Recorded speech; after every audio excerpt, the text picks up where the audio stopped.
Laboratory.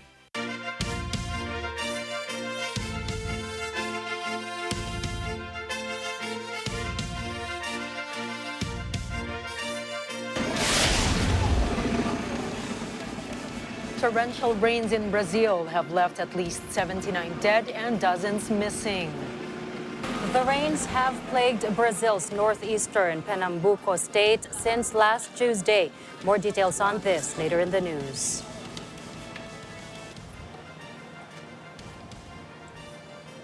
Good evening. I'm CJ Hirro. And I am Nina Ricci, Alagao, Flores. This is Mata ng Agila International. And now for the headlines. Duterte administration's achievements paraded after 6 years at the helm. War on drugs deemed by some as its best accomplishment. President-elect Marcos meets with diplomats from Singapore, the UK, France, and the EU. The envoys are the latest batch paying courtesy calls to the incoming president. U.S. President Joe Biden personally consoles residents mourning the death of 19 children and 2 teachers in Texas school shooting. Clashes break out between Israelis and Palestinians as tens of thousands march in Old City for Jerusalem Day. And at the age of 103, a grandmother from Sweden sets a world record for oldest parachute jump.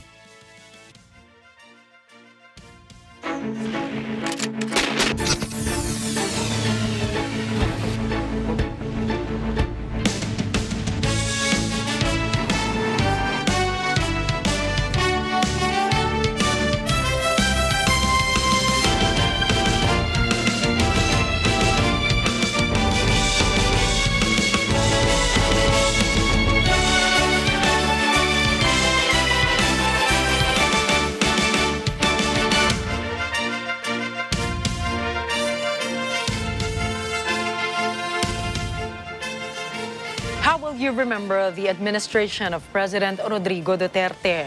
At a Duterte Legacy Summit at PICC, government officials have presented the administration's accomplishment report. Sharing the report's highlights is Vic Sumintak.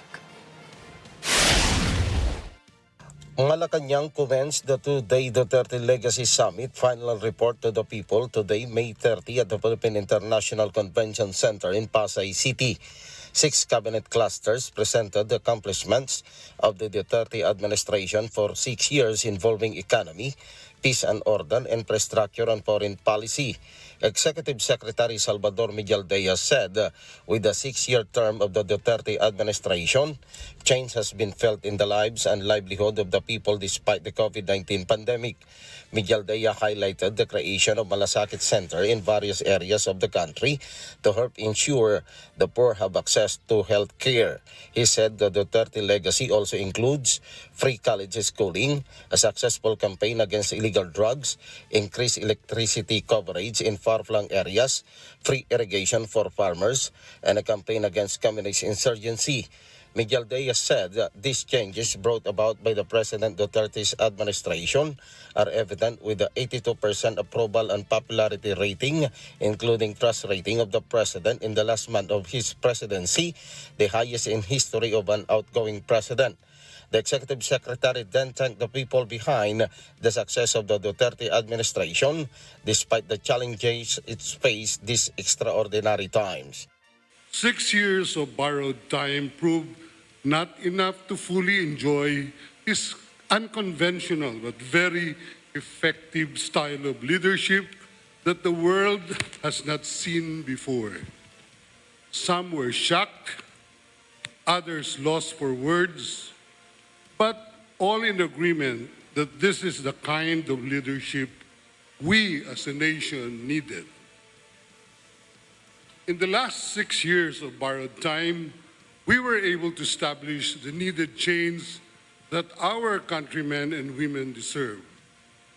Serbisyong tunay na malasakit, especially to those that needed it most.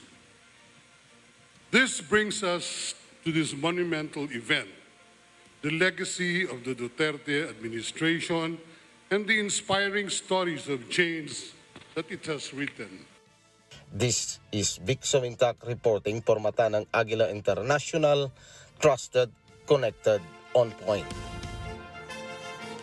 The war on illegal drugs is one of the major achievements of the Duterte administration as perceived by the public. Madeline Villar-Moratillo has the story.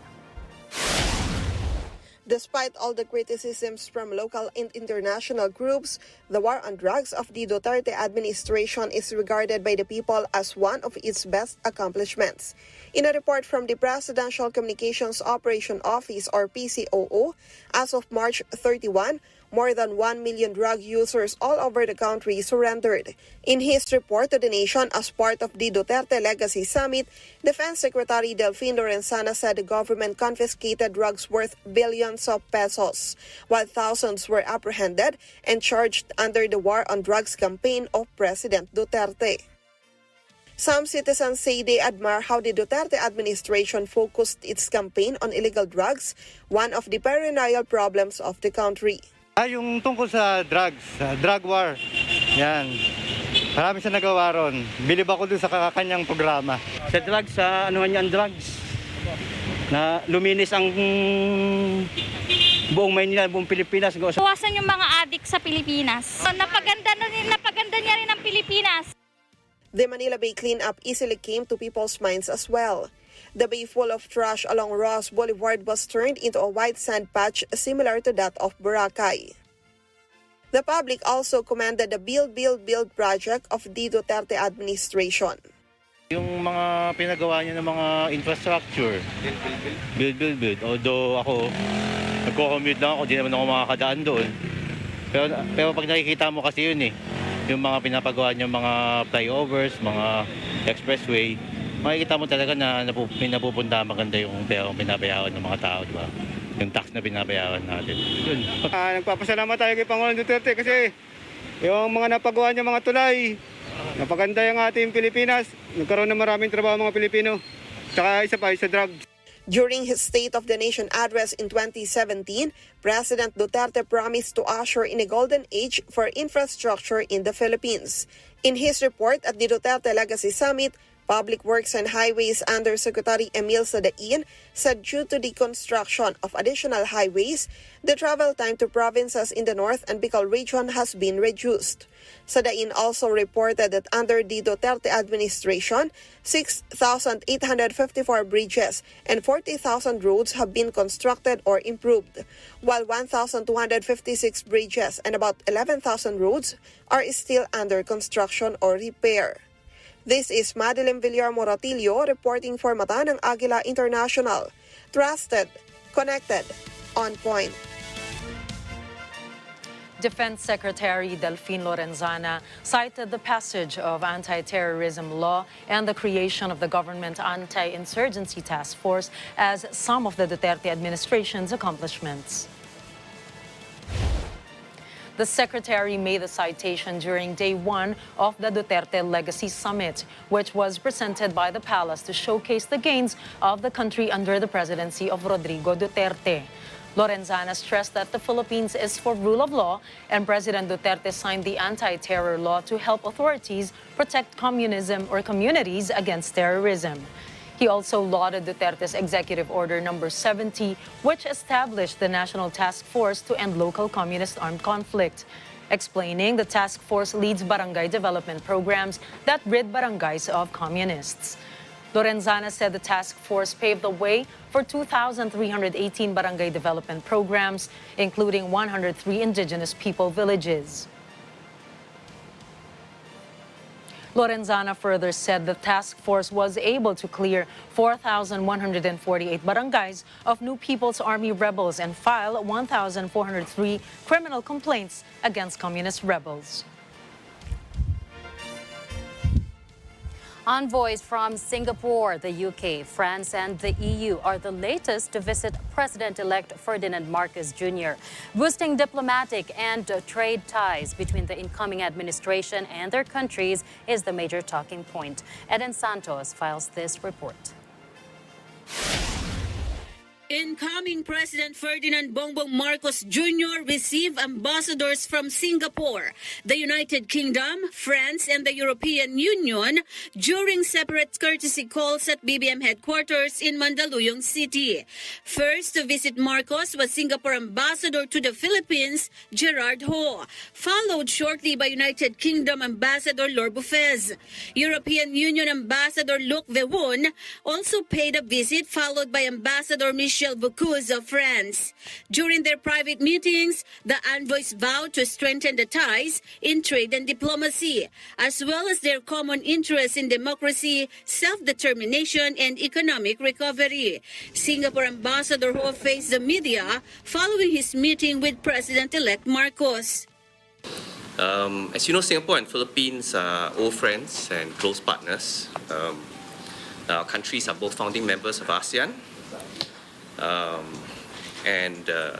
Successive generations of Singaporean and Philippine leaders have worked together for the peace and prosperity of the region. And in fact, during our conversation earlier with the President-elect, he talked about all the conversations that our founding father, Mr. Lee, and his father, Mr. Ferdinand Marcos, had talked about when we were discussing developments in the region and working together on it. The ambassador also discussed the economic reforms between the two Asian countries.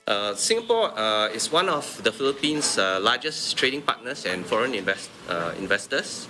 I think with the resumption of cross-border travel, as well as the passage of a lot of significant economic reforms in the Philippines under the current administration, we are hopeful that we will continue to grow this bilateral economic relationship with the Philippines, and it will continue to flourish.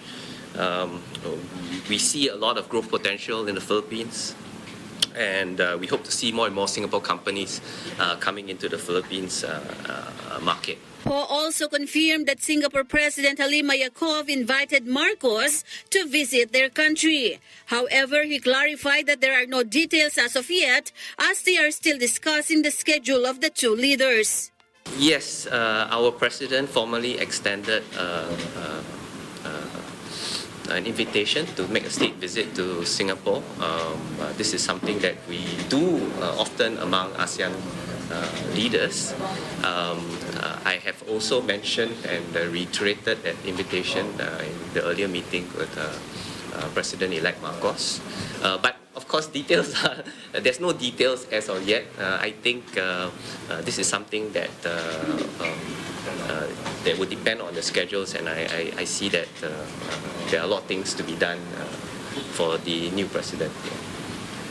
Ambassador Bufez of the UK also insisted on maintaining a good relationship between her country and the Philippines.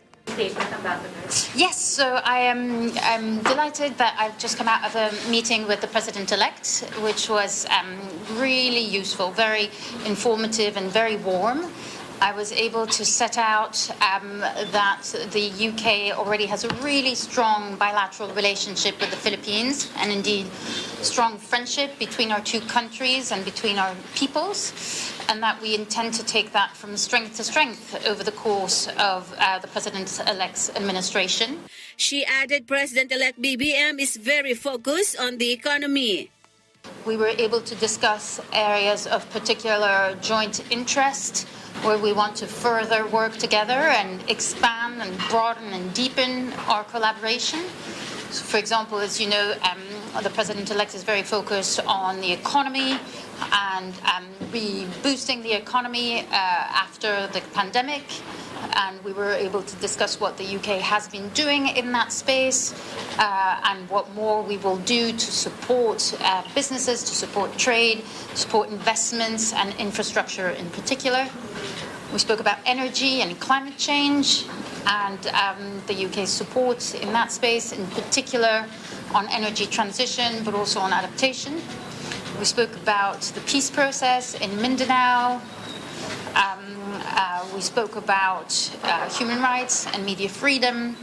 And we spoke about the broad range of areas of mutual interest for our countries.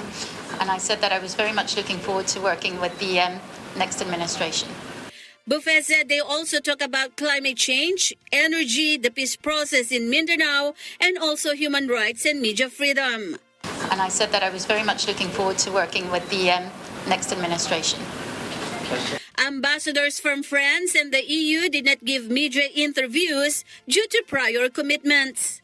This is Eden Santos for Mata ng Agila International. Trusted, connected, on point. More appointees to President-elect Ferdinand Marcos Jr.'s cabinet have been announced. Designated Press Secretary Attorney Trixie Angeles announced the appointment of former Congresswoman Zenaida Angping as head of the Presidential Management Staff, or PMS, and Amina Pangandaman as head of the Department of Budget and Management.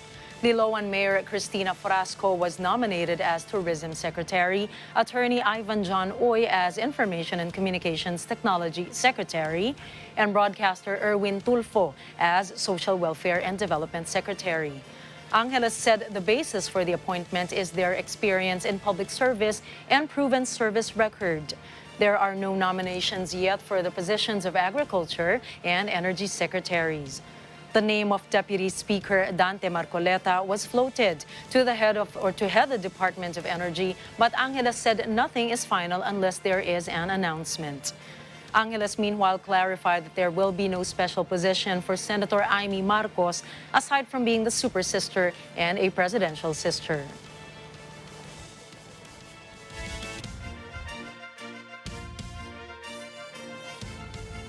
With the winning candidates now proclaimed, the Commission on Elections has shut down its automated election system servers and network infrastructure. Randy Bernardino reports. The Commission on Elections, or Comelec, has shut down the automated election system, or AES servers and network infrastructure used in the recently concluded May 9 national and local elections. The process, which started at 10:41 in the morning, was aired on the official Facebook and YouTube pages of the poll body for transparency. First to be shut down was the backup server, which took approximately 35 minutes. It was followed by the transparency server, which was witnessed by a representative of the National Citizens Arms Movement for Free Elections, or NAMFREL. Lastly, at around noon, the central server was shut down in the presence of a representative of the political party Laban para sa Kapayapaan, Katarungan at Kaunlaran, or KKK. The three servers are located in different secure locations: Central Data Center in PLDT Vitro Taguig, Transparency Data Center in PLDT Vitro Paranaque, and the Backup Center in Data 1 Eastwood. In a statement, the poll body said the decommissioned servers would be transferred to the Comelec warehouse. Data contained in the servers, including the transmitted election returns, may be provided upon approval of request. Acting Comelec spokesman, Attorney Rex Laudianco, said the shutdowns were part of the post-election procedures of the poll body, but it was not open for media coverage due to security considerations. This is Randy Bernardino for Mata ng Agila International. Trusted, connected, on point. Once again, the confirmation of the top officials of Comelec, the Commission on Audit, and the Civil Service Commission has been put on hold. This after Senate Majority Leader Juan Miguel Zubiri said it would be better that these positions be filled by the next president's appointees. Mayan Corvera has the details. The Commission on Appointments panel deferred anew the pending confirmation of officials in the Commission on Audit, Commission on Elections, and Civil Service Commission. Senate Majority Leader Juan Miguel Zubiri filed a motion urging the CA to postpone talks on the ad interim appointment of Comelec Chairman Saidamen Pangarungan and Commissioners George Garcia and Amy Neri. The pending CA confirmation also involves COA Chairperson Rizalina Hustol and CSC Chairperson Carlo Alexi Nograles. Zubiri suggested that President-elect Ferdinand Marcos Jr. be given a chance to pick his own appointees for the said constitutional bodies. Why not leave that to the incoming president, sabi ni Senator Enrile? Why is the appointing representatives that will last in their positions for 3 years depriving of the next president of the right of choosing his own representatives? In other words, papasok na po yung Wala pang isang buwan, papasok na po ang bagong administrasyon. Yung mga itong positions na i-appoint po natin ay minimum of 6 years, I think, for the Comelec, and 7 years for the Commission on Audit. So, biro mo, yung i-appoint namin today, sana ay uupo ng mas mahaba pa sa bagong halal na Pangulo. And depriving him of the choice of being able to choose the best and the brightest for these constitutional offices. Senator Aquilino Coco Pimentel opposed the suggestion, noting that no one among the panel opposed the confirmation of the officials. Pimentel recommended treating each appointee on a case-by-case basis, citing COA chairperson Hustol, whose confirmation was deferred because lawmakers are busy during the campaign. Maybe we can proceed on a case-to-case basis naman. If there is an appointee like this one before us, which we can say also caps her career in government with a plum or a post which is very respectable and a constitutional office. Maybe a relaxation of that proposal can be requested, Madam Chair. The CA panel scheduled the continuation of the confirmation hearing on June 1, which happens to be the last day of CA session. Under our rules, it's the last day, not the last week. So may pasok pa tayo until Wednesday. So technically, I can still invoke Section 20. I could invoke Section 20 today. Kaya imbis na lang dinala ko sa plenary, because Section 20 is usually invoked or a motion in plenary. So sabi ko, baka better let's do it na lang on Wednesday. We'll allow them to go through committee discussions kasi maraming gustong magtanong. I know Senator Drilon wants to ask a lot of questions. Senator Kiko Pangilinan wants to ask policy questions. Senator Ping Lacson wants to also ask policy questions.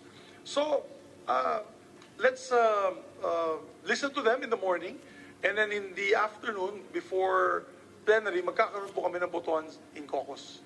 The concerned appointees said they would respect the CA decision. Commissioner Garcia thanked President Rodrigo Duterte for giving him the chance to serve the government. The 5 officials are all appointees of President Duterte, whose terms will all expire on February 2, 2029. At least we were able to conduct a very honest and peaceful election. I think that's very important. Whatever will happen to us, that is a matter of faith and faith. Therefore, we are willing to accept. Personally, I am willing to accept whatever is my faith as far as the confirmation is concerned. So whether it happened today or it will happen on Wednesday, then so be it. Meanwhile, the CA approved the promotion of 17 officials of the Armed Forces of the Philippines with the rank of Major and Brigadier General. This is Mean Corvera reporting for Mata ng Agila International, trusted, connected, on point.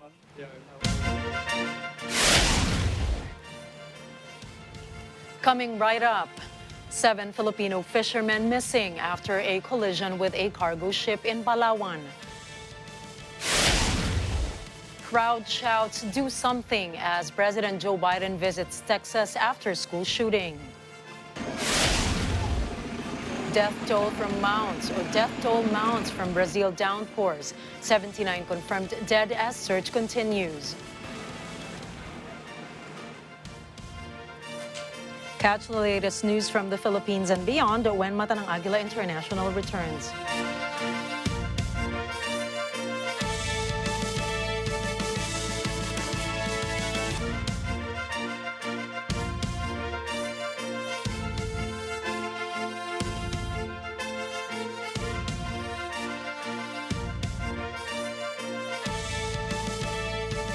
Araw-araw may bagong kaalaman. Dahil sa Tony Knows, Everybody Knows! Your Kuya Tony Pesgaba na hindi naubusan ng tips. Siyempre, from DIY to life hacks. Sagot ko na yan. Saan ka na? Let's all play together. Let's have fun together. Tara na, sumali at makigulo sa ating kada challenge. Sa kada umaga, kompleto na ang inyong umaga.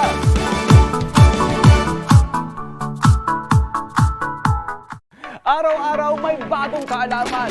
Dahil sa Tony Knows, Everybody Knows! Your Kuya Tony Petyaba na hindi naubusan ng tips. Siyempre, from DIY to life hack, sagot ko na yan. Saan ka pa? Let's all play together. Let's have fun together. Tara na, sumali at makigulo sa ating Kada Challenge.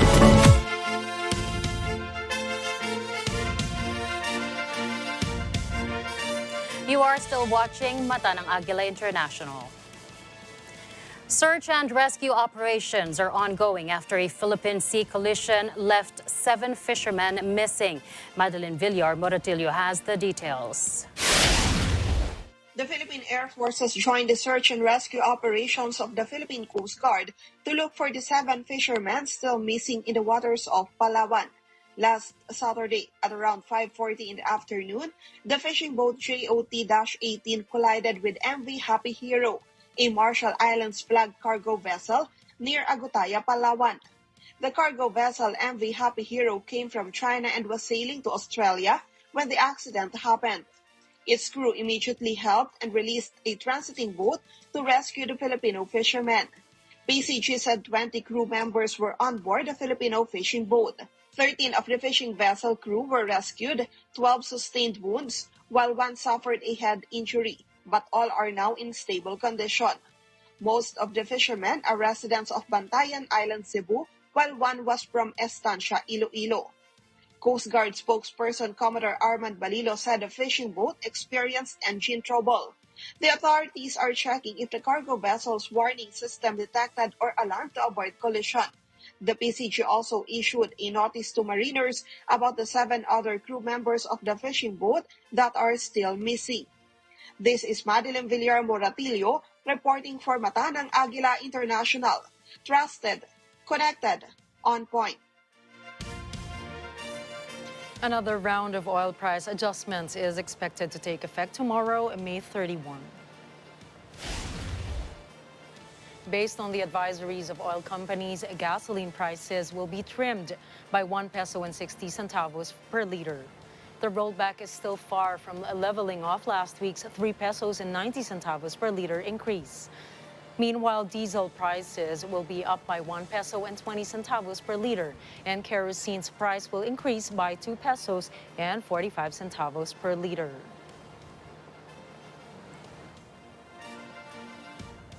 Motorists plying the Subic-Clark-Tarlac Expressway or SCTEX would bear a toll fee hike effective Wednesday, June 1st. The Toll Regulatory Board, or TRB, approved the toll rate adjustments. Based on the toll fee matrix, the additional charge for Class 1 vehicles plying the route from Mabalacat to Tarlac City is 31 pesos. For Class 2 vehicles, 61 pesos. And for Class 3 vehicles, 92 pesos. Those traveling from Mabalacat City to Tipo Hermosa in Bataan would pay an additional 49 pesos for Class 1, 98 pesos for Class 2, and 147 pesos for Class 3. TRB said public utility buses or PUBs will be given a toll subsidy and no adjustments will be imposed on their toll fees for the next 3 months. The new envoy of the United States to the Philippines has formally taken her oath. U.S. Ambassador to the Philippines, Mary Kay Carlson, took her oath at the U.S. Embassy in Buenos Aires, Argentina, where she served as Deputy Chief of Mission. Carlson replaces former U.S. Ambassador to the Philippines, Sung Kim, who retired from his post last 2020. Ambassador Carlson is a career member of the Senior Foreign Service. She served as Deputy Chief of Mission and Charge d'Affaires ad interim in New Delhi, India. She also served in U.S. diplomatic missions in China, Ukraine, Hong Kong, Mozambique, Kenya, and the Dominican Republic. U.S. President Joe Biden traveled to Uvalde on Sunday to console residents mourning 19 children and 2 teachers who were gunned down at an elementary school. Biden and First Lady Jill Biden visited a memorial outside the school, attended a religious service, and met mourning relatives of the dead and first responders. As the president left the religious service, crowds of people chanted, "Do something." Biden replied, "I will." He was not scheduled to speak publicly in Texas, but earlier he said it was time to do something about gun legislation. As a nation, we have to ask, when in God's name are we going to stand up to the gun lobby? When in God's name we do what we all know in our gut needs to be done? That stance contrasts with his predecessor. Former U.S. President Donald Trump said there is no reason for major changes to gun laws. In a speech to the National Rifle Association, Trump accused promoters of gun control of using the Texas school tragedy to advance their agenda.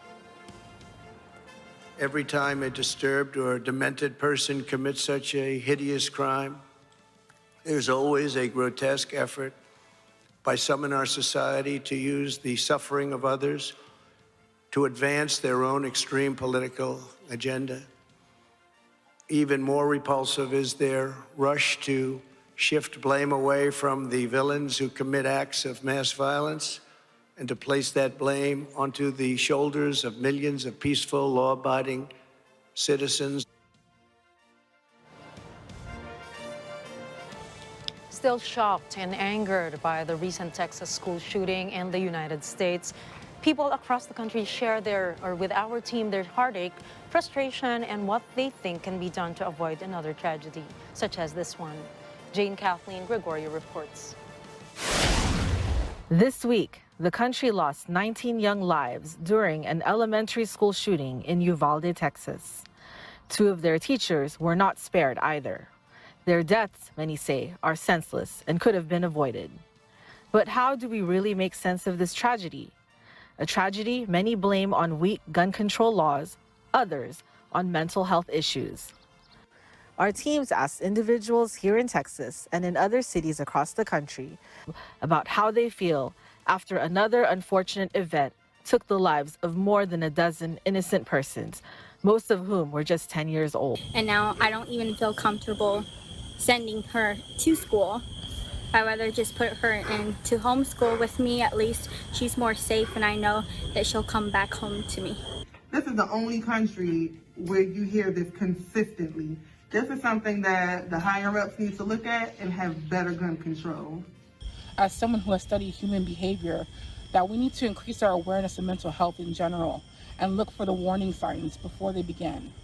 A lot of times prevention is the best measure in handling these types of severe situations. And unfortunately, those teachers and those students that survived that tragedy, they won't remember the success that they had or what achievements that they accomplished or the friendships and relationships that they built with one another. They'll always connect this school year that ended in tragedy. In the coming days, we will witness politicians, lobbyists, community leaders debate, present their positions, argue so that another killing spree, especially in a school, will not happen again. What parents and children are asking for, however, is that those in power be moved into action and agree once and for all to come up with a solution to this problem plaguing the country for too long now. Jane Kathleen Gregorio, Mata ng Agila International, Corpus Christi, Texas. Trusted, connected, on point. Tensions rose in Jerusalem as thousands of flag-waving Israelis marched into the Muslim quarter of Jerusalem's Old City. The procession, dubbed Jerusalem Day, marks the capture of the Old City in the 1967 war.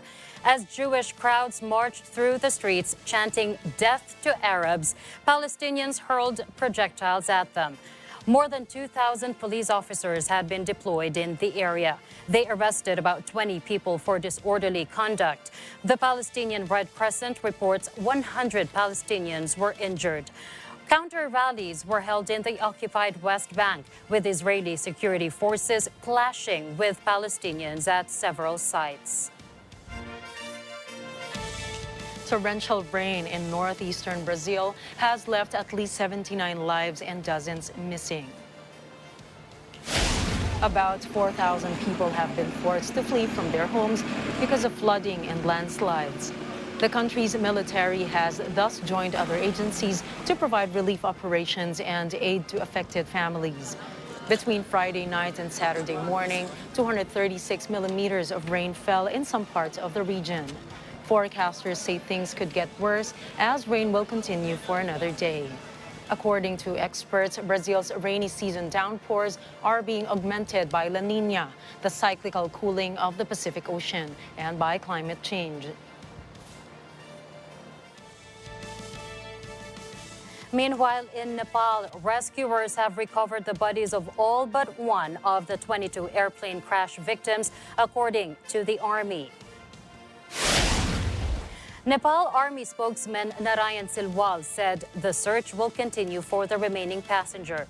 16 Nepalis, 4 Indians, and 2 Germans were on board the plane, according to reports. The wreckage of the plane, operated by Nepali carrier Tara Air, was recovered in the Mustang district in northern Nepal. The passenger plane was on a 20-minute flight when it lost contact with air traffic control 5 minutes before it was due to land. According to the Aviation Safety Network website, the aircraft was made by Canada's de Havilland and made its first flight more than 40 years ago in 1979. Up next, monkeypox presents a moderate risk to public health, according to the World Health Organization. Students in Chile protest for food subsidies and better infrastructure. And Iraq seeing an outbreak of deadly nosebleed fever. Stay tuned. Mata ng Agila International will return.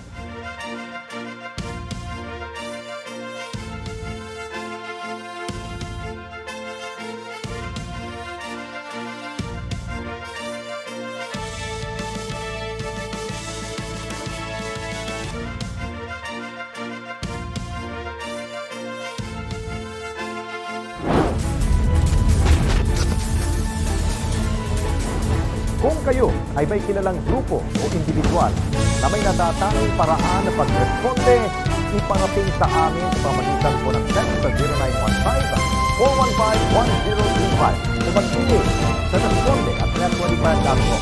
Pwede rin kayo magpadala ng mensahe sa ating Facebook page at Net25TV. Tuloy kayo sa namin. Mapapanood niyo kami sa mga sumusunod na mga channels.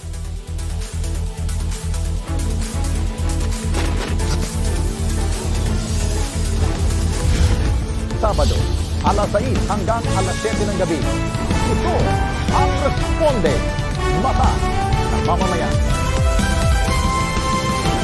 Ang morning show na always nagbibigay ng ngiti at saya sa bawat kada all over the world. Tara na ma-inspire at ma-amaze ang kwento ng mga bawat kada na nagwagi sa anumang hamon at pagsubok ng buhay.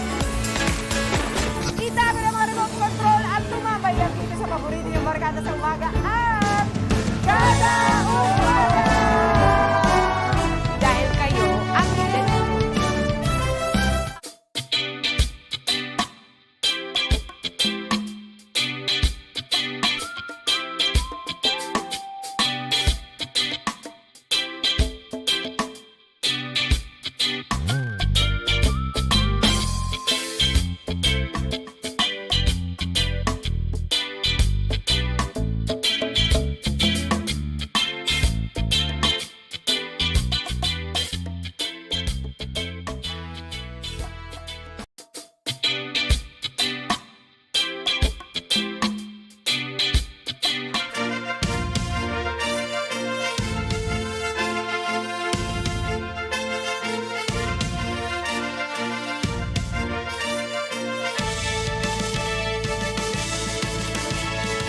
This is still Mata ng Agila International. Independent monitoring group Octa Research said the National Capital Region, or NCR, recorded a very slow increase in COVID-19 infections in the recent week as its daily case average went up by 2% from the previous week. Octa Research Fellow Dr. Guido David tweeted that the daily average of new COVID-19 cases recorded from May 23 to May 29 was 74, a slight increase of 2% from the 72 recorded from May 16 to May 22. Though the one-week average daily attack rate, or ADAR, in the region also rose from 0.51 to 0.52, it remained less than 1 or under the very low category. ADAR refers to the incidence showing the average number of new cases in a period per 100,000 people. NCR's reproduction number is, however, now in the moderate category after posting an increase from 1.02 to 1.08 in the past week. It's possible na yung mobility and yung yung possibly yung waning immunity, and then yung isang main factor dyan sa tingin natin ay yung panibagong mga sub-variant na na-detect na sa bansa natin, yung Omicron BA.4 at yung Omicron BA.2.12.1. Regardless of the looming effects of these COVID-19 subvariants, David said it is still too early to determine the trajectory of the viral transmission in the next 2 weeks or months. With Beijing reopening parts of its public transport system and commercial venues, Shanghai authorities announced that some COVID-19 lockdown measures imposed on businesses will also be lifted starting Wednesday. In a news briefing, Vice Mayor Wu King said the city government will revise guidelines for epidemic prevention and control of returning to work. It will also cancel unreasonable restrictions on the resumption of work and production for enterprises and do away with its whitelist system. Without detailing what other restrictions were being removed, he said businesses will no longer need to apply to resume work starting June 1st. The city will also reduce some passenger car purchase taxes to spike auto consumption and increase the quota of license plates for passenger cars by 40,000 this year. A 10,000 yuan subsidy will be granted to people looking to switch to an electric vehicle. Additionally, authorities will seek to help companies impacted by the lockdown by allowing them to delay insurance payments and rent, as well as offering subsidies on their utility bills. The announcement in Shanghai came as official figures showed on Sunday.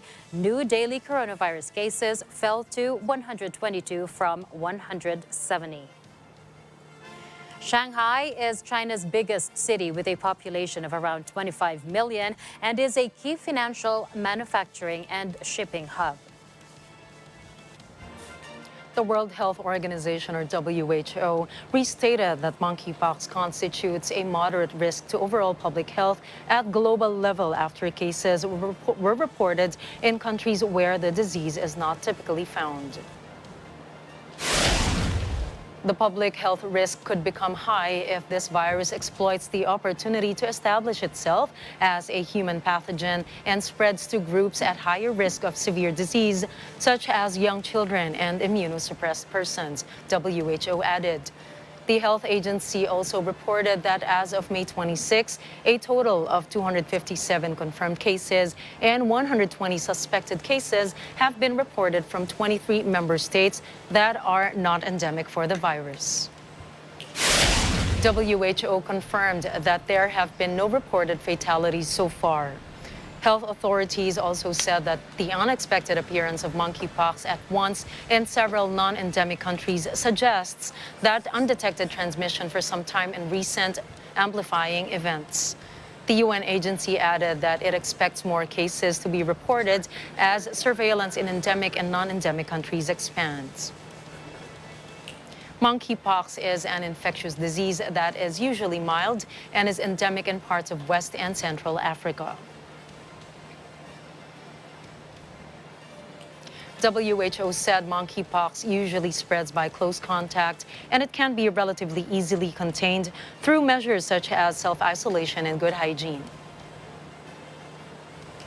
Hundreds of high school students in Santiago, Chile, took to the streets to demand food subsidies and improvements to public schools. Students say the quality of infrastructure in the city's schools should be upgraded and poor nutrition be addressed. At one intersection in the city, a group of hooded men set a public transport bus on fire after forcibly removing the driver and passengers. Police used a water cannon to douse the flames. No arrests have been made and no injuries have been reported.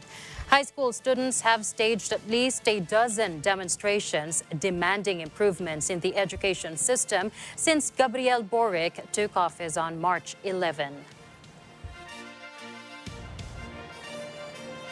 Dressed in full protective kit, the sight of health workers spraying cows with pesticides has become common in the Iraqi countryside as the Crimean Congo hemorrhagic fever, or CCHF, spreads, jumping from animals to humans. The health workers target blood-sucking ticks as they help eradicate Iraq's worst detected outbreak of a fever that causes people to bleed to death. This year, Iraq has recorded 19 deaths among 111 CCHF cases in humans, according to the World Health Organization.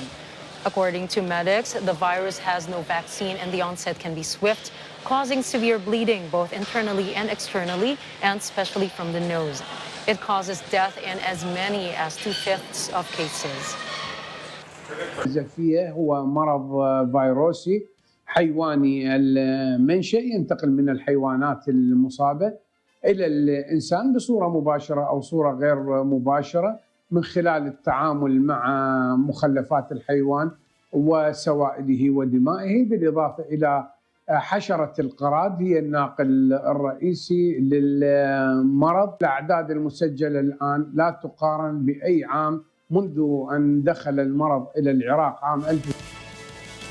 Transmitted by ticks, hosts of the virus include both wild farmed animals such as buffalo, cattle, goats, and sheep. The Kremlin confirmed that Russian President Vladimir Putin has promised to provide Serbia with uninterrupted supplies of natural gas. Though the Kremlin did not elaborate on the terms of the agreement, several media sources reported that Serbian President Aleksandar Vučić said he agreed on main elements in a phone call with Putin that are very favorable for Serbia. Both leaders confirmed their commitment to continuing the strengthening of a strategic partnership between Russia and Serbia based on traditionally close ties between the two people. The Kremlin said that in its statement. It also publicized that Putin and Vučić exchanged vows on the situation in Ukraine and developments around Kosovo. Serbia, a longtime ally of Russia, voted on March 2 in favor of a United Nations resolution condemning the special military operations launched by Russia in Ukraine. However, Serbia refused to join in international sanctions against Russia, balancing its act as it seeks to enter the European Union. Serbia is almost wholly dependent on the Russian gas. Up next, the UK slaps 25% windfall tax on its profits of oil and gas firms.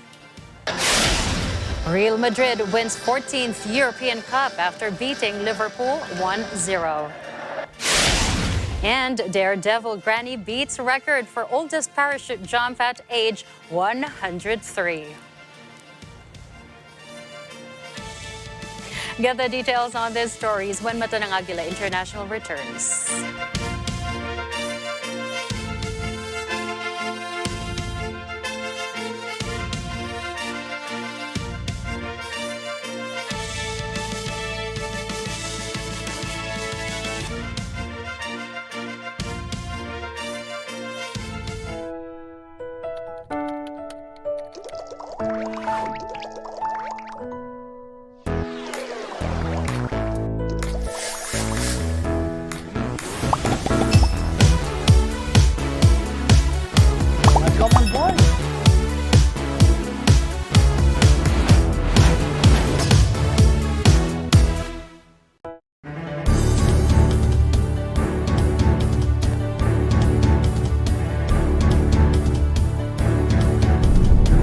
We are open for business, giving MSMEs the latest market trends and business opportunities.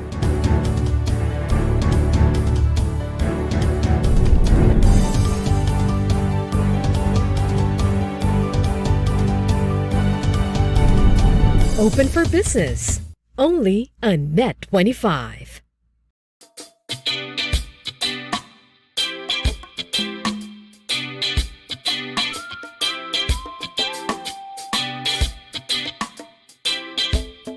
For 2 years, the Philippine Sports Stadium lights up once again for the biggest musical event of the season. We're bringing back the excitement, the loud cheers, and the electrifying music.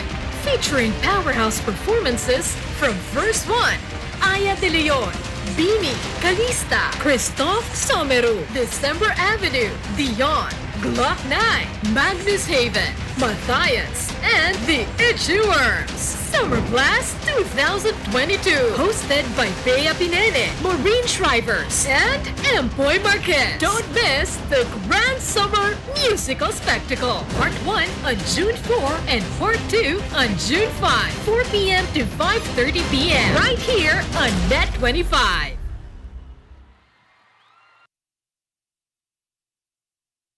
Welcome po sa WKE!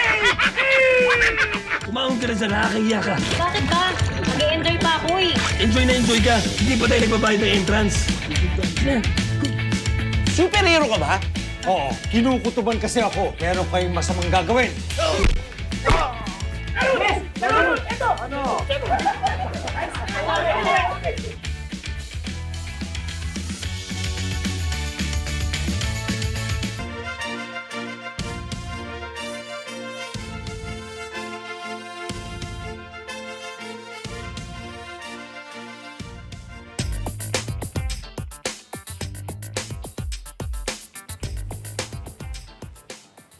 The United Kingdom is slapping a windfall tax on oil company profits. UK Finance Minister Rishi Sunak says it is a temporary measure. Sunak says it will help fund a government aid package to ease the effects of inflation on household budgets.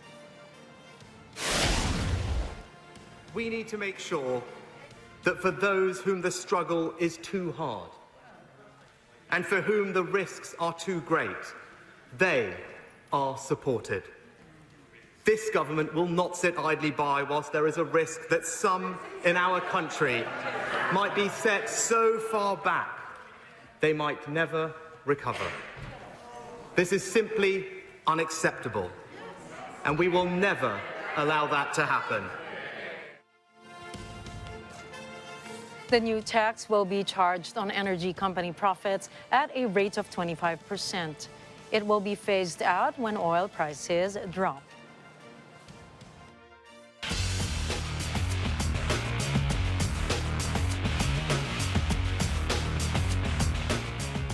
The Boston Celtics, sparked by 26 points from Jason Tatum, advanced to the NBA Finals by defeating Miami on a score of 100-96. Boston captured the winner-takes-all matchup to claim the best-of-7 Eastern Conference Finals and secure a place in the championship series. The Celtics, who eliminated 2021 NBA champion Milwaukee in 7 games, led from the start to finish but had to hold off a Heat fight back in the final minutes to reach their first NBA Finals since 2010. Tatum, who also had 10 rebounds and 6 assists, was named the Eastern Conference Most Valuable Player. Marcus Smart and Jaylen Brown each added 24 points for Boston, while Jimmy Butler led Miami with 35 points in a losing cause. Boston had not been to the finals since losing 12 years ago to the Los Angeles Lakers. Now the Celtics will have the opportunity to win the NBA crown as the title showdown against the Golden State Warriors begins this Thursday in San Francisco.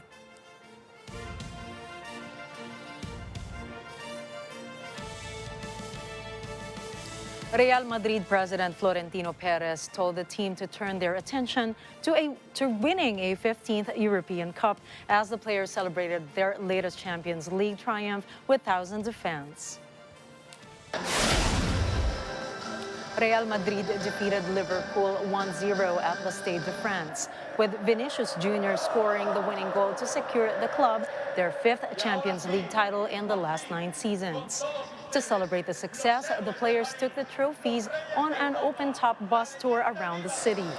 The Real Madrid players paraded the trophies at each location while also signing shirts, giving autographs, and posing for photos with their adoring fans.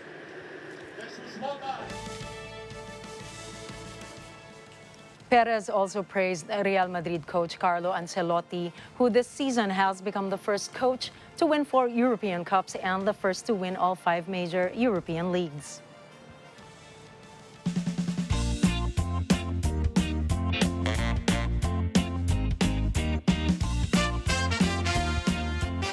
Public celebrations to mark Queen Elizabeth II's record-breaking 70-year reign will take place over 4 days next week. The 4-day celebrations will start on June 2 with more than 1,200 soldiers from the Household Division of the British Army to perform the Trooping of the Colours ceremony to officially mark the Queen's birthday. The event culminates with the royal family's appearance on the balcony of Buckingham Palace to wave to crowds and watch a flypast of military jets. Appearances this year are restricted to working royals only, which means no Prince Harry and his wife Meghan nor Prince Andrew. On June 3, a national service of Thanksgiving for the Queen's record-breaking reign takes place at London Street or St. Paul's Cathedral, featuring a rare ringing of the Great Paul Bell. It has only been sounded 8 times since then and never for a royal occasion. On June 4, a keen horse racing fan, the Queen is expected to attend the 243rd running of the country's most prestigious flat racing event, the Derby, at Epsom Downs. In the evening, some 22,000 people, including 5,000 key workers, such as frontline medics, are expected to attend the BBC Platinum Party at Buckingham Palace. Performers include rockers Queen plus Adam Lambert, Motown legend Diana Ross and Elton John. Alicia Keys, Nile Rodgers, and the Italian tenor Andrea Bocelli are among others lined up for the 2.5-hour musical extravaganza. And on June 5th, the government said more than 70,000 people have registered to host big Jubilee lunches, with 10 million expected to share food and friendship with their neighbors. More than 600 lunches have been planned throughout the Commonwealth and beyond, from Canada to Brazil, New Zealand to Japan, and South Africa to Switzerland. The final day culminates with the Platinum Jubilee pageant, a public parade through central London. And of course, it ends with the singing of the national anthem, God Save the Queen, outside the palace, led by singer-songwriter Ed Sheeran. At the Louvre Museum in the French capital of Paris, a man tried to vandalize the Mona Lisa, one of the most famous and expensive paintings in the world. According to witness testimony, the perpetrator entered the museum dressed as an elderly woman, complete with a wig and in a wheelchair. The person, who is a suspected climate change activist, stunned everyone when he jumped out of his wheelchair and smeared the cake on the masterpiece painting of Leonardo da Vinci. However, his attempts to destroy the painting were thwarted because the cake hit the protective glass screen of the painting. The man was immediately rushed out of the room.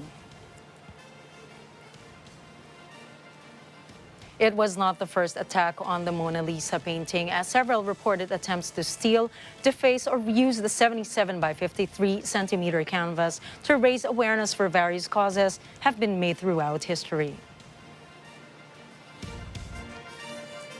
To Swedish grandmother Ruth Larson, age is just a number.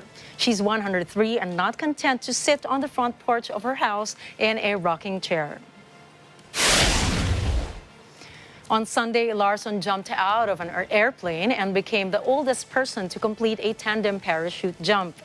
Larson, who is 103 years old and 259 days, beat the previous record of 103 years and 181 days. Larson completed the jump in southern Sweden, harnessed to parachutist Joachim Johansson. An official from the Guinness Book of World Records was on hand to record the jump. After it was all over, Larson says she planned to celebrate with a little cake, adding that she's wanted to do this for a long time.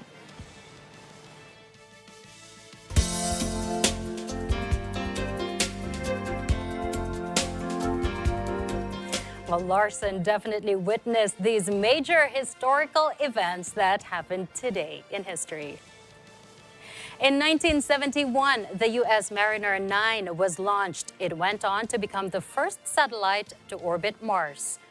In 1998, a magnitude 6.6 earthquake hit northern Afghanistan, which killed around 5,000 people. And in 2020, SpaceX's Crew Dragon Demo 2 was launched from the Kennedy Space Center in Florida. And here's a quote from author Gregory S. Williams to top of tonight's broadcast. On the other side of a storm is the strength that comes from having navigated through it. Raise your sail and begin. It's really the tough times that, show our character, Makes you not come the out good stronger. times, Right. And that's a wrap for tonight's news. Catch the latest updates in our social media channels. I'm CJ Hirro. And I'm Nina Ricci, Alagao, Flores. And this is Mata ng Agila International. Trusted, connected, on point.